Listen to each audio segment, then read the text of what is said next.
One of the key skills that we as homeschoolers can impart to our students is to teach them how to learn independently.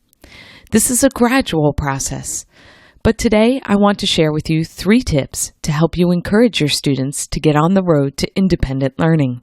Hi, I'm Paige Hudson, and welcome to Season 6 of the Tips for Homeschool Science Show, where we're breaking down one of the lofty ideals of teaching science into 3 building blocks you can use in your homeschool. In this episode, I'll share 3 tips to help you gently encourage independent learning.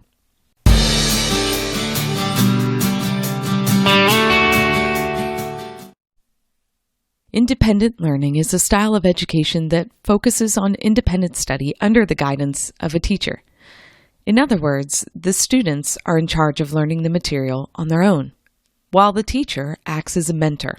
This is the type of learning that our students will need to succeed in college, and really for the rest of their lives. In other words, the end goal of our homeschooling journey is to produce an independent learner. As homeschool teachers, we play a vital role in our students' daily education, but we also need to realize that there will come a day when they will need to take charge of their own learning. It's sad, but the truth is we're really working ourselves out of a job. And to do this, we need to move from this tomato-staked student-teacher connection to a mentor-student relationship. The good news is that we can gradually move our students toward independent learning so that by the time they graduate, they're prepared to direct their individual learning journey.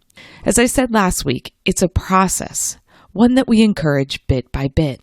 But before I share the 3 tips we're going to talk about today, he or she needs to be able to find the necessary information out about a subject, to determine what and when he or she should study, to create a schedule that allows him or her to meet all their deadlines, and to complete assignments, research, and projects on his or her own.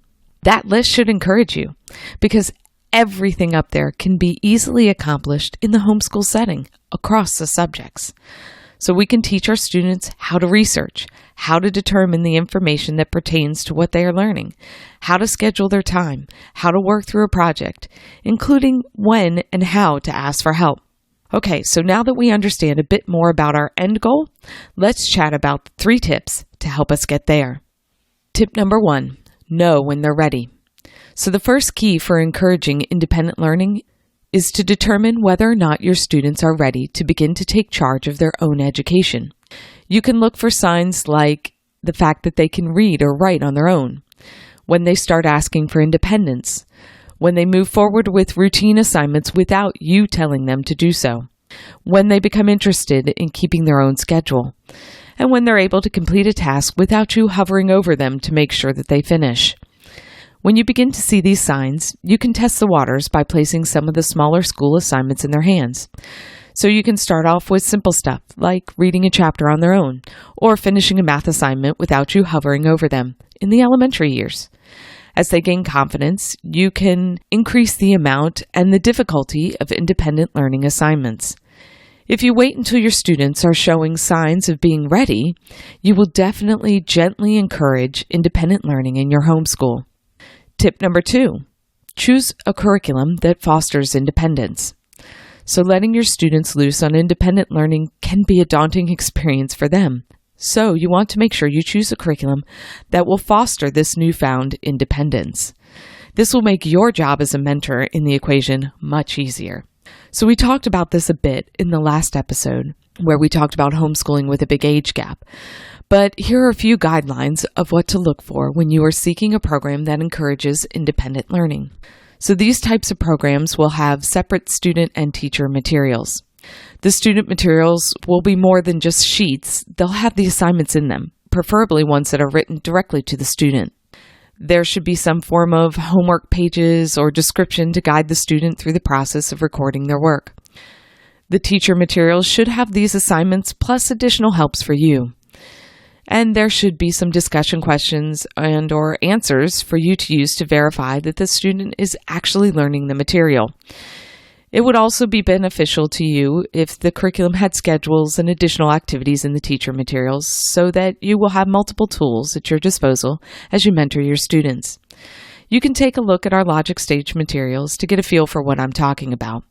If you can't find materials that suit your needs, you need to make sure that you know what your students are learning. In other words, you're going to need to read, research, and maybe even do the assignments before they do them so that you'll know how to guide them through the process. If you choose curricula that fosters it, you will definitely gently encourage independent learning in your homeschool. And tip number 3, set them up for success. So now that you've determined that your students are ready to move towards independence, and you've chosen a curriculum that will support this goal, you need to set them up for success. Enter the morning meeting. The morning meeting is time you use to go over yesterday's assignments, to correct any misunderstandings, to clarify the concepts, to review previous knowledge, and to explain any of the new information. When your students are new to independent learning, I also suggest you have them write down all those assignments before they leave the table of your morning meeting. As they grow, you can help them break those longer assignments into manageable chunks. But basically, the overall purpose of these morning meetings is to guide the students through the process, to recognize any pitfalls, and to point them in the direction of success. So if you set them up for success, you will definitely gently encourage independent learning in your homeschool. Teaching our students to be independent learners is a privilege and an honor. We get the chance to prepare them for college and to set them up for success in their future endeavors. So learn to recognize the signs of readiness.